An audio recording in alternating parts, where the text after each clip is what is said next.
Hello, everyone. Welcome back to class. All right, so let's get started with a quick homework check. So if you have your homework ready from last week, you can send in your writing assignment in the group chat, or you can just read out loud if you're unable to send in your writing. Okay, so the homework from last week we had was to compare and contrast the best summer activity. So, of course, this is the best summer activity in your opinion. So, you're giving me what you think is the best one, and you can compare it with all other summer activities and why the ultimate choice that you chose is the best one. Okay, thank you, Allison. So, you can read out loud yours, Allison. Mhm. What I like to do during summer is learn new K-pop dances because it is good for moving your body and doing some exercises to feel healthy. For instance, I do the slow running exercise every morning and going tall exercises every day at night. Exercise helps to keep your body moving, and it is important to keep it moving. In the song Pink Venom and Doodle Doo are actually making the choreography difficult. The songs of Neon Pop, Green Card, Say This Way, Fearless, and Maria. I learned this dance in my old dance studio called CJT Dance Studio with Mia and Taiwan Dance Studio with my Taiwan teacher. In my opinion, I like to do dance that involves K-pop and learn it from their mistakes and don't give up. Thank you, Allison. So great job with your paragraph here. So I would just say, good job for you describing what you like to do during the summer. And of course, the best thing you did was also giving examples, giving details. So nicely done. I would say that you can compare and contrast this to maybe another summer activity that you don't like doing or you don't like doing as much. So I see that you've mentioned exercise and such. So you can say, maybe compare that to another activity that you've done during the summer that you don't like, such as maybe sitting down doing artwork because it doesn't keep you active, it doesn't make you energized, unlike dancing does and K-pop dances. So you can do a little bit of compare and contrast by bringing in another activity. Okay. So one other thing I would just say is to remember to enunciate, practice your diction, so just make sure to pronounce all syllables in the word. Okay. Anyone else have their writing ready that they want to read out loud or send into the group chat?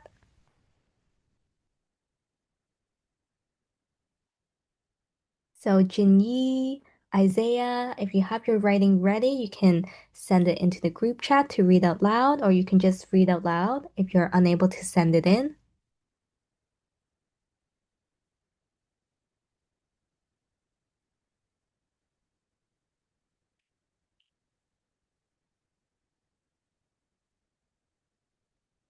Jinyi, do you have your writing ready? No, No? Oh, okay. What about Isaiah?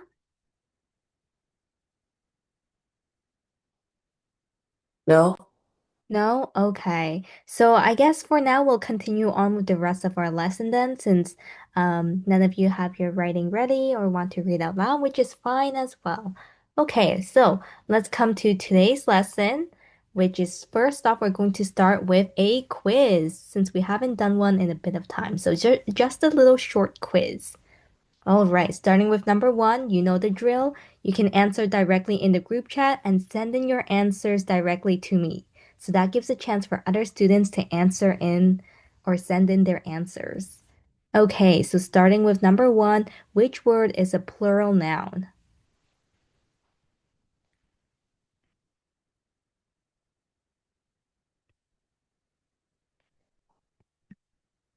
Yes, great job. Exactly. See, good job for numbering, Isaiah. So toys is the correct answer. Number two, choose the adjective in the sentence.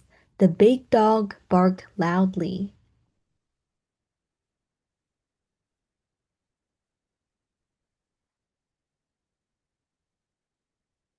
Okay, thank you, Allison.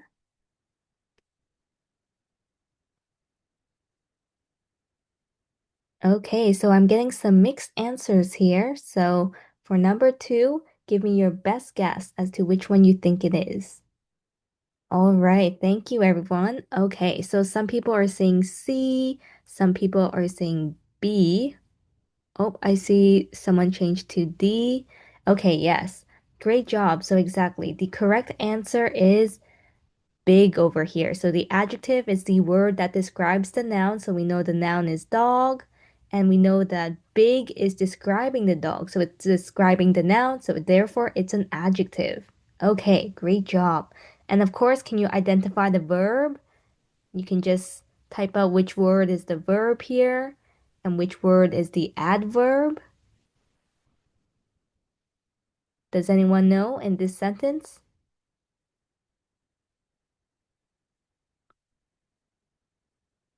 Yes, great job. So exactly, barked here is the verb and loudly is the adverb. So loudly is describing the action word, so therefore it's an adverb. Okay, great job, Isaiah. Let's go to number three here. Last question. Which sentence uses the correct punctuation?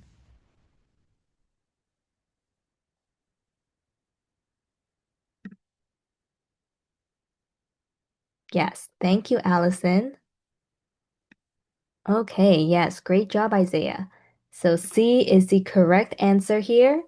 That's correct because this sentence, where are you going? Anytime you ask a question starting with the five W's and how, such as where, who, what, when, why, and how, those are question starters. Okay, so let me just bold in the answer as I realize I didn't bold in the answer. Okay. Great job, everyone. So, moving on to the recommended book and author that I have for today. So, this one is a classic book called Where the Red Fern Grows. Has anyone heard of it or read this book before?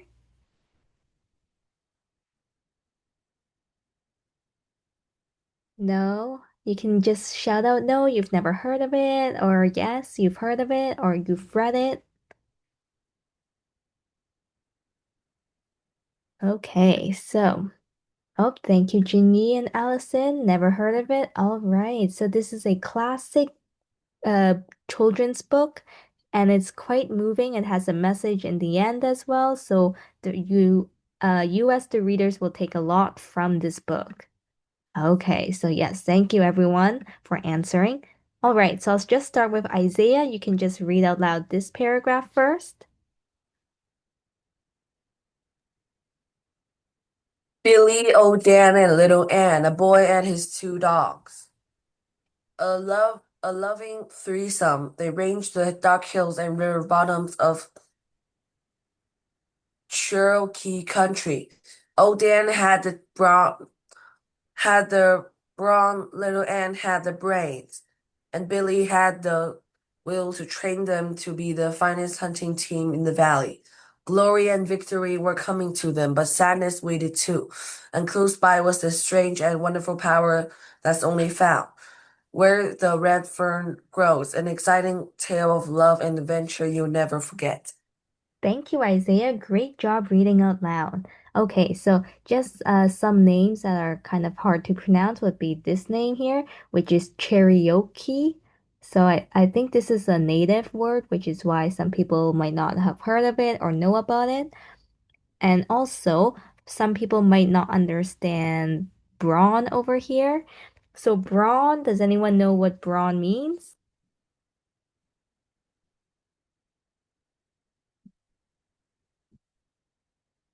No, I see. Okay, thank you, everyone. All right, so brawn. So usually when you say, oh, this person is the brawn and this other person is the brains, it's kind of like the duo between the muscle and the brain. So in this case, anytime you're calling someone a brawn or he had the brawn, meaning that he is muscular or has muscles and is providing kind of like the power behind the brains. So in this case, someone is smart and then someone is maybe strong or powerful. So that's what brawn means. Okay. Next off we have is the overview of the author. Okay, so I'll just split this into um three people to read it. So I'll just have Isaiah, you can just read again here.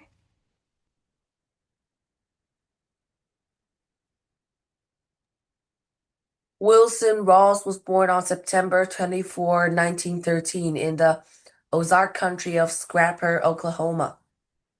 His mother homeschooled her children, and after Rawls read Jack London's can- canon-centered tale, Call of the Wild, he decided to become a writer. Great job. All right, moving on. Jinyi, can you read this paragraph here?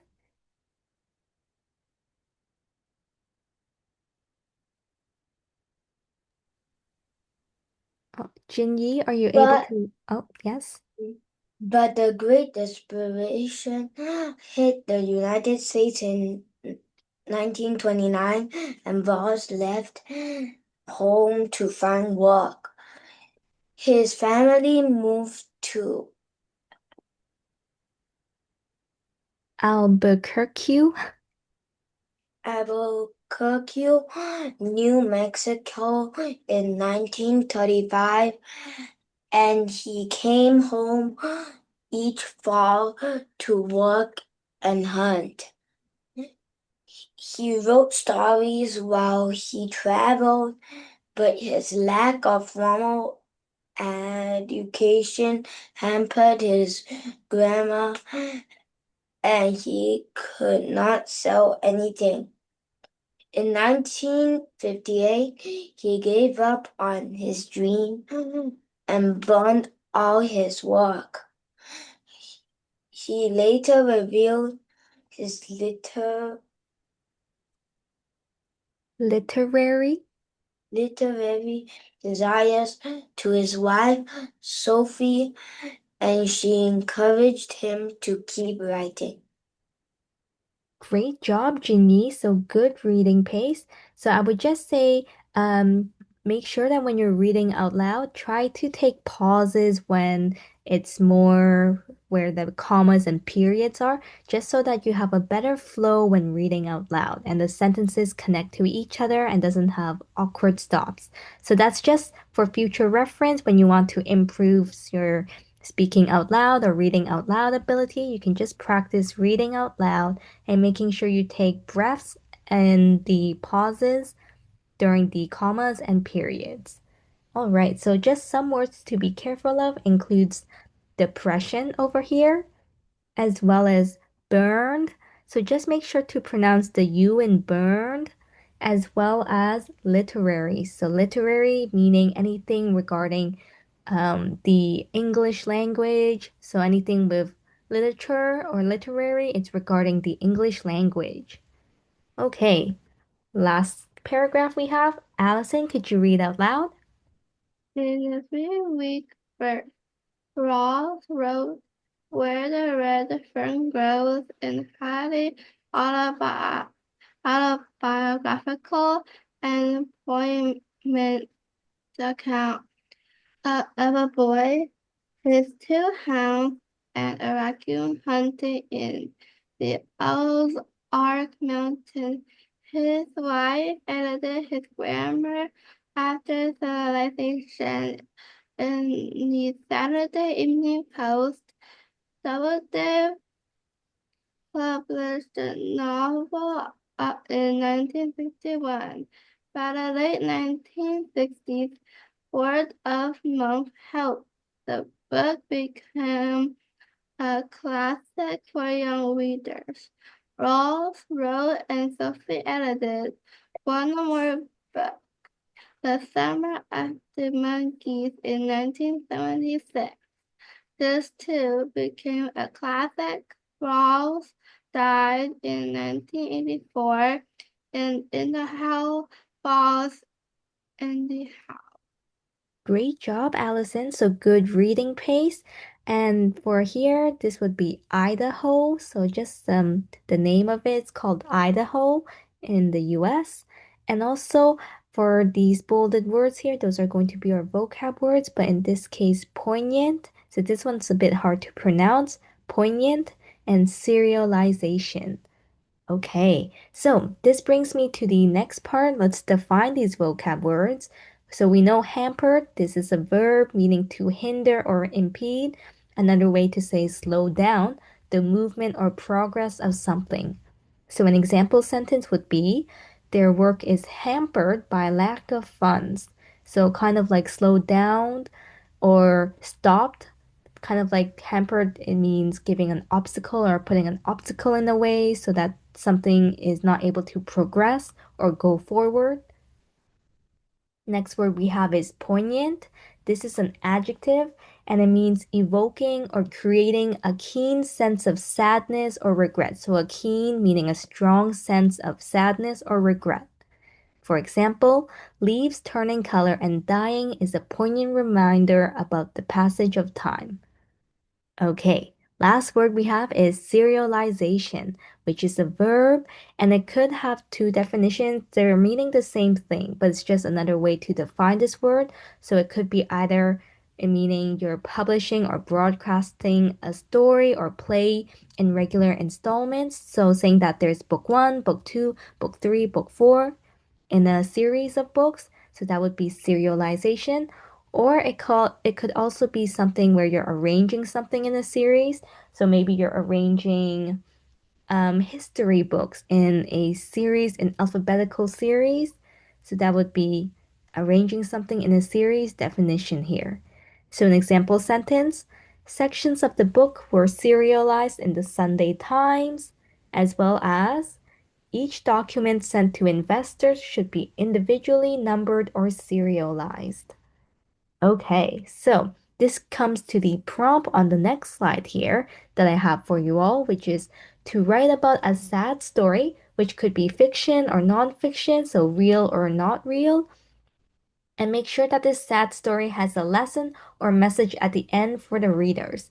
So maybe you can draw on your real life example, or maybe from examples or stories that you've heard from other people or from your parents to create your story. Or it could be something that you've seen in a movie or TV show or read about in a book. And you could just summarize or restate that story and make sure that it has a lesson or message at the end. Okay, so I'm going to put this into the group chat. Of course, do your best to include the vocab words if possible, but sometimes it can be a little hard, so including maybe just one of the vocab words is already good enough. Since I know that these vocab words don't necessarily are grouped together in the same subject or such, so it could be really hard to think of all of these vocab words in your stories, so just one of these vocab words is good enough.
All right, so 5 minutes have passed.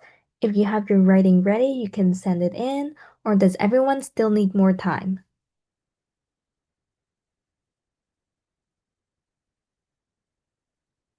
So Allison, Jinyi, Isaiah, you can let me know. Are you ready to send in your writing, or do you need more time?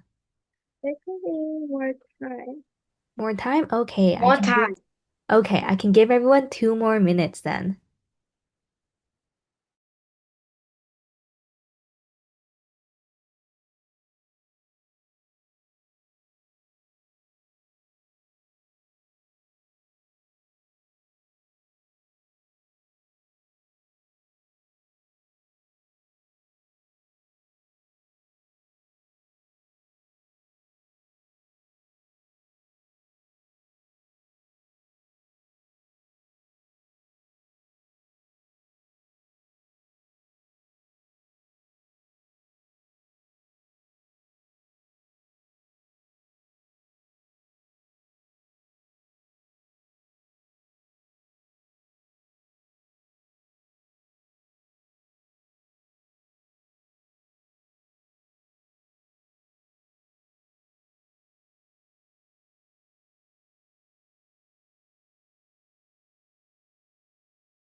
Okay, so 2 minutes have passed. Does everyone have their writing ready or still need more time?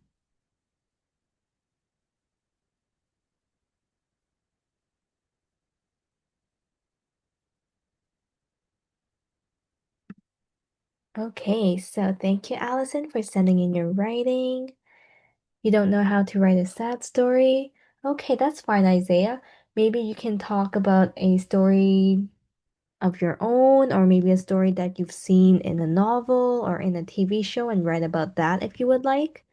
So you can talk about how maybe, for example, at first, um, Bobby had a marble that he really liked because it was given as a gift from his father before he passed away. And so Bobby really treasured this marble. And then one day he lost this marble and he was really sad because he lost the one thing that his dad gave to him or the last thing that his dad gave to him. So that's just an example story. And then you can say at the end to wrap up that story. Um, oh, thank you, Allison. I'll put that in as well. So for the wrapping up of the story with Bobby and his marble, you can say that Bobby um was able to find back his marble, and in the process he also learned that he shouldn't rely on his marble as the only thing reminding him of his dad, There's also lots of things in his life that reminds him of his dad, such as maybe the wooden chair he's sitting on, as his dad was a carpenter, so he made that chair, as well as the pictures that they have, or maybe also some other things that his dad has done. So that could just be a lesson about how sometimes your loved ones are everywhere around you if you just know how to look or rearrange how you perceive things around you. So that's just an example story of what you could write. So, Isaiah, if you can think of maybe something similar or even something you've seen in the movie, you can add that in as well. Okay, so for Allison,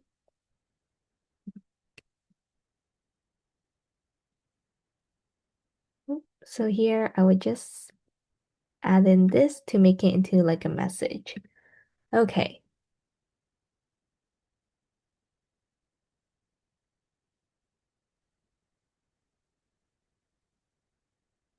so here, no need for an N because it's starting with a consonant. So any word, any letters that are not A, E, I, O, U, Y, you can just use A.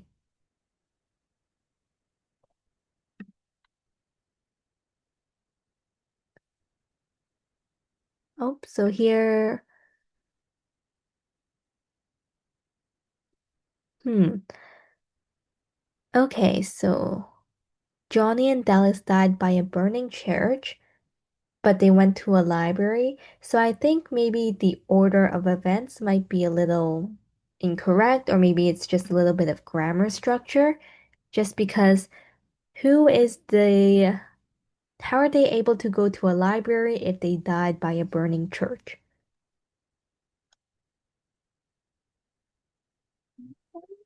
Donnie dies by the burning church, and Dallas dies. Dallas went to the library instead of going. Okay, so it's Johnny who went to the library? No, Donnie went to the burning church. Okay, so Johnny and Dallas died by burning church, so they both died, and then you can say period. Um, but then you can say at the start, you said Donald, I think, or maybe Derry. And Dallas, Oh, Donald. okay, so Dallas went to the library, or was it both Dallas and Johnny?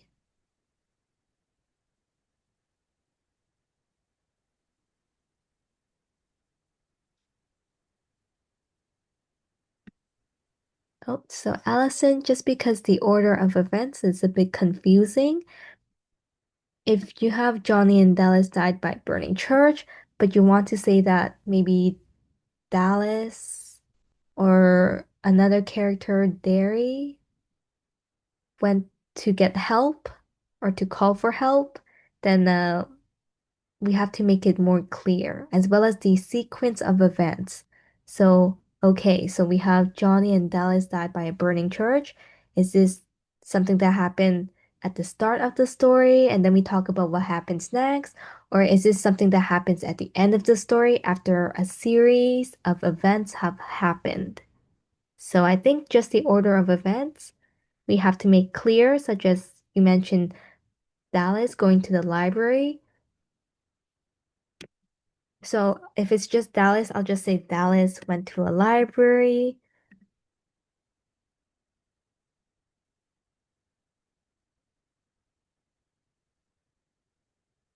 Okay.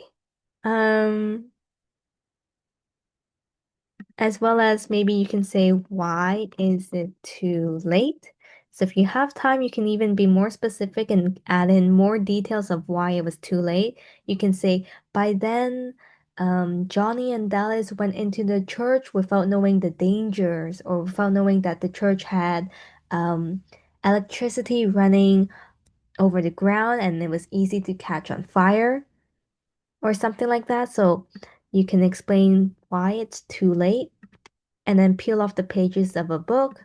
Again, why are they doing so?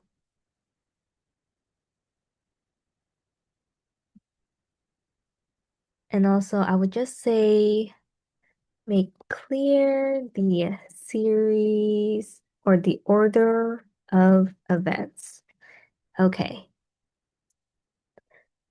And I like how you have the message here. It's all about friendships, but again, connected back to the sentences previously, how is it all about friendship? So where exactly are they friends, or how exactly does friendship matter or help the person? So you can just try to connect it like that. Or you can say instead, to learn how to not kill people over here, you can say instead, maybe killing people have consequences. You know, they can face jail time, or they can face um no one wanting to be their friend because everyone is scared of them or afraid of them. So just make clear again with your message to connect it back to the story.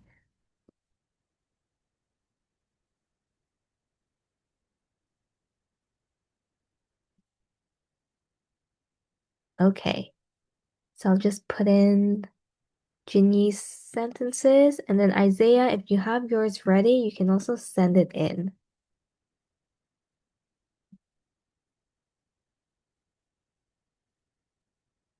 Okay, so here, Ginny, anytime you have a when statement in the middle of a sentence, like when the manager was serializing some documents, that would be incomplete, so you can't put a period there. You have to put a comma because what happens? So when this manager was serializing some documents, what happened next? Because you said when, so you have to say then this happened, or the manager was then able to do this or something. So you have to talk about the effect of what happened next. But over here, you're talking about what happened next already. So instead, for this first sentence, you don't need to include a when. You can just say, a manager was serializing some documents, and that would just be your first sentence.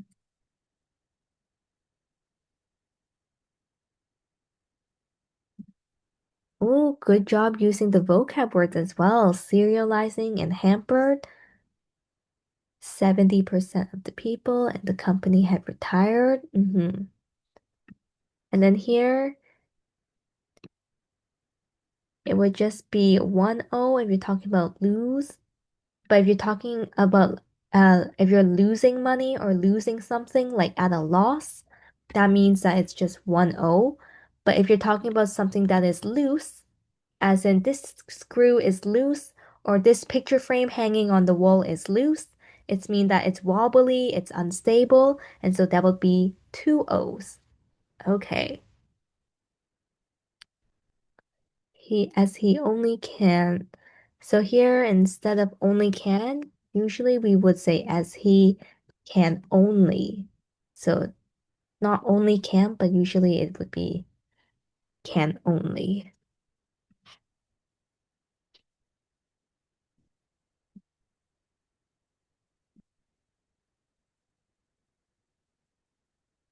Okay, so remember poignant over here, it is a adjective. In this case, it's describing a noun, as in something that creates a deep sense of sadness or regret. So it's not actually um a noun or an emotion. So you can't just say he was so poignant. You have to say something was poignant. Maybe his thoughts were poignant because he was sad. So you can say something about that, or maybe his slow actions because he was faced with losing his job or having no money. So you can say something like that, like his slow actions was a poignant reminder, or instead of reminder, you can even say a poignant show of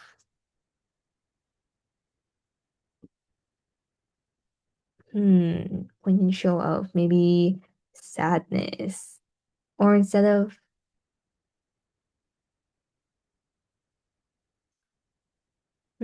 so you can say his slow actions was a poignant show. So poignant meaning as creating a deep sense of sadness or regret. Show of his emotions. Okay, so that would just be one way we can say poignant here. Okay, so great job writing this sad story. So I would just say make sure to have a lesson at the end of the story. So if you have more time, you can even add in some extra sentences to showcase maybe a lesson at the end if you want to talk about, for example, um, making sure to always plan ahead so that you don't have maybe lack of money or suddenly lose your job or lose money. So you can say it is always important to plan ahead for possible for possible pathways of funding. In this case, if you're talking about money, you can say funding. So funds is just saying money.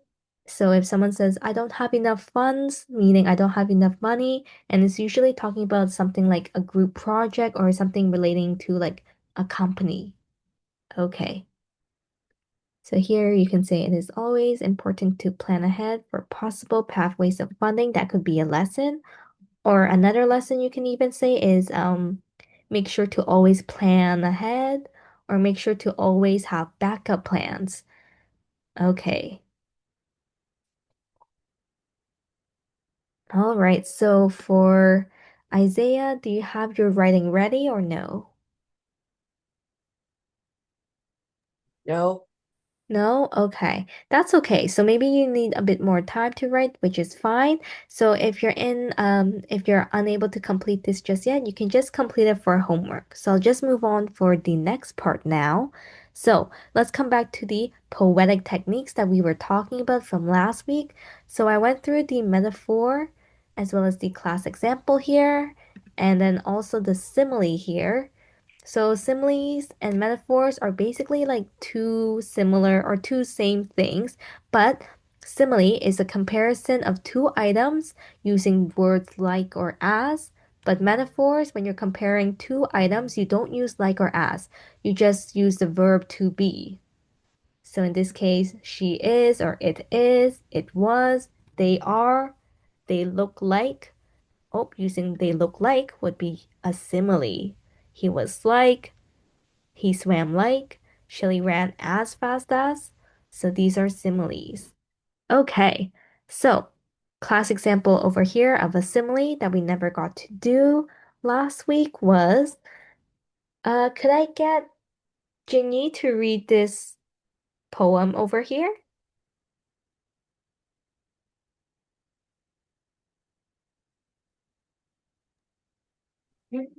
An emerald is as green as grass, a ruby red as blood, a sapphire Mm-hmm. shines as blue as heaven, a flint lies in the mud, a diamond is a brilliant stone to catch the world's desire, an opal holds a fiery spark, but a flint holds fire. Yes, great job, Jinny. Good reading pace and good clear voice. So just sapphire, so good pronunciation here as well. Okay, so here we're saying some similes over here where you're comparing the emerald's color or you're comparing all these gemstones colors. And over here, but we have a little bit of metaphor, or in this case, you have a bit of imagery. So you have an opal holds a fiery spark. If we actually take it on its literal meaning, does an opal or a gemstone hold a fiery spark inside it? So of course, no, that's not true. There's no fiery spark, but rather it's saying that it holds like spark, or it could be something that sparks other things. So that's why you can say an opal holds a fiery spark. So it's just some imagery. And then over here, a flint holds fire. Again, does a flint actually hold fire? No, it doesn't, of course. It's just a stone. But it's saying that a flint is a type of stone that when you flick it against another stone or another wood, it would start fire. So in this case, it's saying that it's kind of like a conduit or a object that can start fire. So in this case, it's like holding fire. So this would be a little bit of personification, actually. Okay, so let's do some practice now. Some more over here of how similes and metaphors are different and alike. So they're alike as they draw a comparison between two things. And of course, the difference is that similes draw a comparison using the words like or as, and metaphors make direct comparison. So they make direct comparison without the use of like or as. He has a heart of gold. Does anyone know if this is a metaphor or a simile?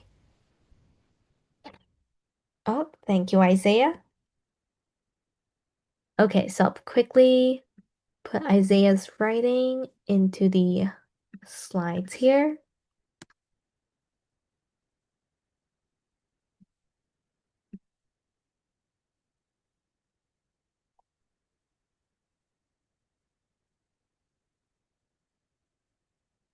Okay.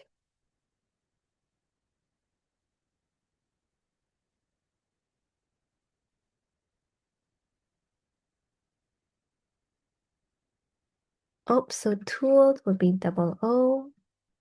If you have TOLL, toll, that is talking about kind of like the place where people collect money in between at a gate. So that would be a toll.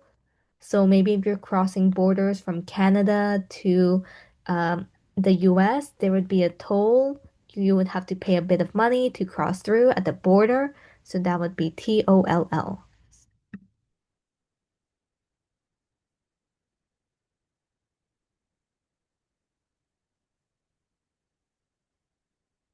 Here you can say, instead of comma also, you can say Fjord and Siba finished the tower. And then you can even say and if you would like to. So this is just a connecting word between these two clauses of sentences. Sentence clause over here, and also built a memorial for Olaf. Yes, so here we can use a comma because it's kind of like two different ideas that are linked together. So in this case, you have first finishing tower and then building a memorial, different ideas, but they're linked together because of the subjects. So the subjects are the same. Okay. Oh, good job using all of the vocab words here.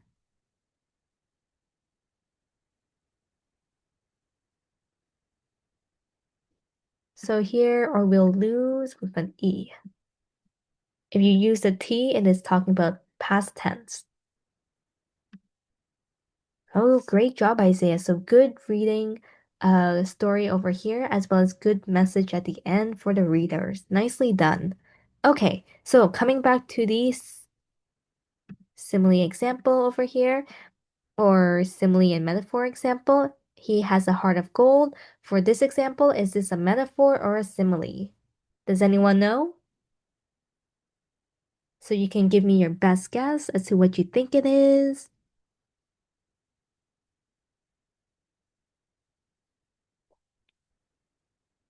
Does anyone want to take a guess or want to shout out the answer? He has a heart of gold. Okay, so thank you, Jinyi. You're saying it's a metaphor? Yes, great job. So it's a metaphor because it is making a comparison between a person's heart to gold. So that's why it's a metaphor, and it also doesn't use like or as. If you see a comparison using like or as, you know it's a simile. Okay, so what does it mean? Does anyone know? Maybe someone has heard of this before. Does anyone know? He is very kind. Yes, exactly. Great job. He is very kind. Yes. So we think of gold and we think it's a good thing. Everyone wants gold. Everyone likes gold. So when you're saying someone has a heart of gold, meaning everyone likes him and everyone wants him or maybe wants to like be like him. So it's just saying that he is very kind. All right. So next up we have he ran as fast as lightning. Is this a metaphor or a simile? Simile. Yes, exactly. It's a simile. Great job. Okay. So of course, what does it mean? I think this is quite He is very obvious. fast. Yes, he is very fast. Exactly. So yes, we know lightning, when lightning comes out, it comes really fast, right? So when you're saying someone is running as fast as lightning, you're saying that they're running very fast. Exactly. Okay, so we're now going to use some writing prompt here. So you're just going to use two metaphors and two similes to write out this following story prompt. So you're going to start your story with this sentence over here, or this beginning sentence. His eyes were eyes and dot dot dot. So you're going to fill in the rest of the blank here. And you're going to include two metaphors and two similes. So you could use a descriptive imagery, so a description of a person's appearance, to use these two metaphors and similes. Okay, so I'll put this all into the group chat, give everyone some time to think of your similes and metaphors. So I'll just say, oops, so it could be, you could either write about a boy who just witnessed something bad and feels betrayed and talk about what has happened, or you can write about this person's appearance. So imagine if maybe you had to go to the police station and give a description of the victim or of the um, offender or of the burglar, then you can describe this person. And so, in your description of this person's appearance, you can use some metaphors and some similes. Okay, so I'll let you choose which one you want to do.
All right, so 5 minutes have passed.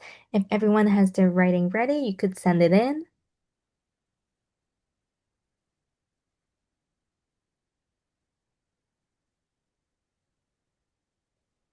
Does everyone have their writing ready?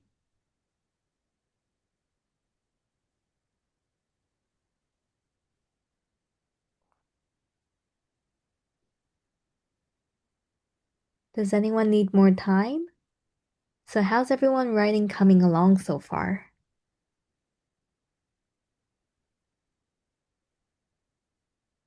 So maybe I only can write one metaphor. oh, you can only write one metaphor? Okay, that's fine. You can just send in whatever you do have so far. Okay. Oh, Isaiah, why are we writing bad stories all the time? That's true. I think there's a theme today so far. It seems to be all negativity. Okay, I'll try to make it more positive for next time around. We'll have some more not so sad or bad stories. Okay. So you can also give me some topics you would like to write about for next time if you want to. Do you want to write about certain themes, certain stories, certain genres, maybe something set in a magical fantasy world or something that's in the prehistoric time, so maybe something with dinosaurs? So you can tell me what you want your writing themes to be about.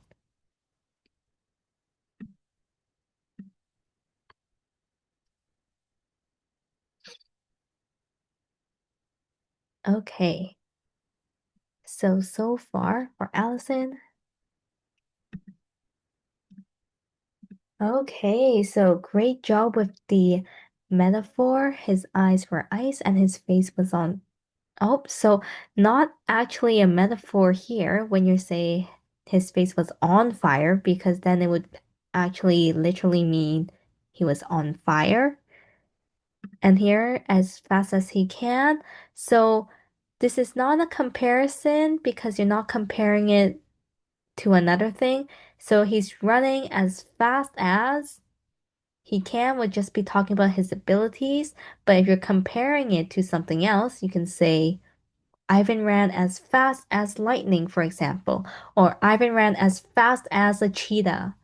So here you're comparing his speed to a cheetah, or you can say Ivan runs as fast as a turtle. So in this case, you're saying Ivan is really, really slow. Even his run is really slow as a turtle. So you can use a comparison like that. Okay, fast as lightning. Okay, great job. I can change that and put lightning.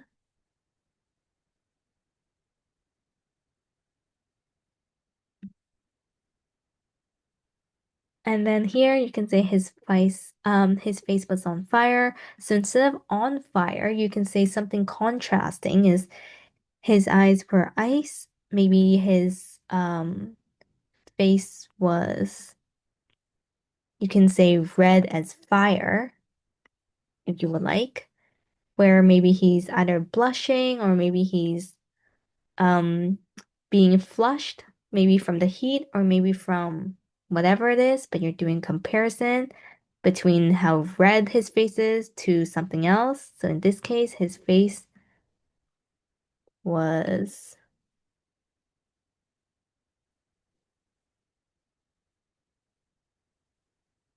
as red as fire. Okay. And his legs ran. So here, if you're going to say were, let's keep the same tenses. So in this case, it would be ran and not run. Okay, so good job using a different word instead of lightning. Fast as light. So yes, light travels really fast. That's why in a thunderstorm, like we read about, you can see lightning before you hear the sound of lightning. Remember that we read about that, I think a couple weeks ago? So yes, great job using light here. We're as strong as a blow from a hurricane. Good job over here as well. Good I simile. changed the sentence. Oh, you changed the sentence? Oh, okay. Oh, and you also added that last one, this last line. Okay, I'll add that in. Oh, okay, really fast. Base was white as snow. Okay, great job. All right, so for Isaiah, last one over here.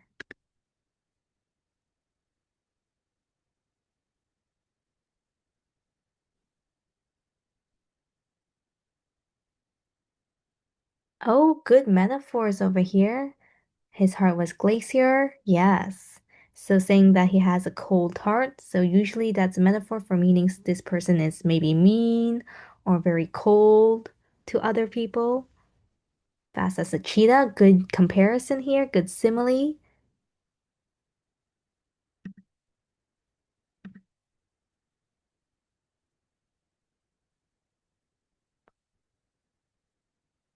Yes. Isaiah? So, I mean, his heart was glacier. That means that he's very sad and angry. Oh, okay. Okay. So I think this is an uncommon comparison. Usually, when you think of glaciers, you think of it being cold, and it's not known that it's maybe being sad unless you write some more description sentences afterward. So at first, maybe like most readers, you think, oh, glaciers, they are cold, so this heart was cold. And usually you say heart as cold as ice, so meaning someone is mean. But if you're trying to say that his heart or he is sad, you can write further sentences where you describe like his tears fall as diamonds, or you can even write a scene of why this person might be sad. You can say standing at the tomb of his father or standing at his headstone of his mother. So that shows like, oh, actually, instead of this person being cold or mean, maybe it's because this person is sad. So you could use a scene if you're describing the scene that can also add into the first sentence and then change the emotions that a person might get from this first sentence. Okay, so good similes, good comparisons here, and great job with your metaphors as well. So I'll go to the homework now since we're at the end of class. Okay, so for homework, you're going to use this writing assignment here to write a perfect 4th of July celebration since it is July the 4th. So you're going to use similes, metaphors, and not personification yet, if since we haven't done it, but just similes and metaphors. Okay. And then in addition, also some after class questions where you're just identifying if this is a simile or metaphor. So it's just 10 questions over here. Um, yeah, so just over here, these 10 questions, you're going to identify if it's a simile or metaphor. All right, so I'll stop sharing here and I'll let you all go on with the rest of your day. So next week, you can tell me all about your 4th of July celebration, if you did anything for it, or if you didn't do anything, you can also just let me know as well. Okay, I'll see you all next week. Bye, everyone. Bye. Bye. Thank you. You're welcome. See you next week.